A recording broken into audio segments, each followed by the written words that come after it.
Hello guys, Moorad പാലത്തിന് സമീപമുള്ള കാഴ്ചയാണ് നമ്മളിപ്പോൾ കാണുന്നത്. ഇതുണ്ടോ, വലിയൊരു മതിൽ. ഈ ഒരു ഭാഗത്ത് കോൺക്രീറ്റ് മതിൽ സ്ഥാപിക്കുന്നുണ്ട്. അതിൻ്റെ ബേക്കിൽ ആ മൺതിട്ടുണ്ടല്ലോ, ഇത് ഒരു ഭാഗത്ത് ഇടിഞ്ഞ് വീണിട്ടുണ്ട്. അതൊക്കെ മണ്ണ് മാറ്റി ഇനിയും കോൺക്രീറ്റ് ചെയ്യാൻ തന്നെയായിരിക്കാം ഒരു പക്ഷേ ഇതിൻ്റെ പരിപാടി. അപ്പോൾ മൂരാട് പാലത്തിൻ്റെ 100 മീറ്റർ അടുത്ത് തന്നെയാണ് ഈ ഒരു കാര്യം കിടക്കുന്നത്, ഈ ഒരു സ്ഥലം കിടക്കുന്നത്. അതായത് NH 66-ൻ്റെ പാലിയേട്ടം നടന്നത് മൂരാട് പാലത്തിലേക്ക് എത്തുന്ന ഭാഗത്ത്. ഇപ്പോൾ നമ്മൾ നേരെ കാണുന്നത് ആ ഭാഗത്ത് മൂരാട് പാലമാണ് കേട്ടോ.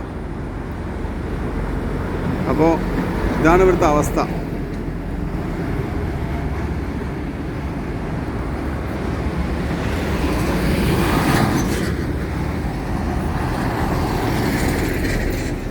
ഇവിടെ ഒരു പെട്രോൾ പമ്പുണ്ട്. പിന്നെ ഈ ശരിക്കും പറയുകയാണെങ്കിൽ കേരളത്തിന് രണ്ടായി മുറിച്ച് മാറ്റിയെന്ന് പറയാം അല്ലേ. ഈ ഒരു ഹൈവേ വന്നതോടുകൂടി ഇതുണ്ടല്ലേ, ഒരു റോഡിൽ നിന്ന് ഇപ്പുറത്തെ റോഡിലേക്ക് കടക്കണമെങ്കിൽ കുറേ സഞ്ചരിച്ചാൽ മാത്രമേ ഈ ഒരു ഭാഗത്തേക്ക് എത്താൻ സാധിക്കുള്ളൂ. അപ്പോൾ എന്തായാലും നമ്മുടെ ചാനലെല്ലാം മറക്കാതെ സബ്സ്ക്രൈബ് ചെയ്തിട്ടോ.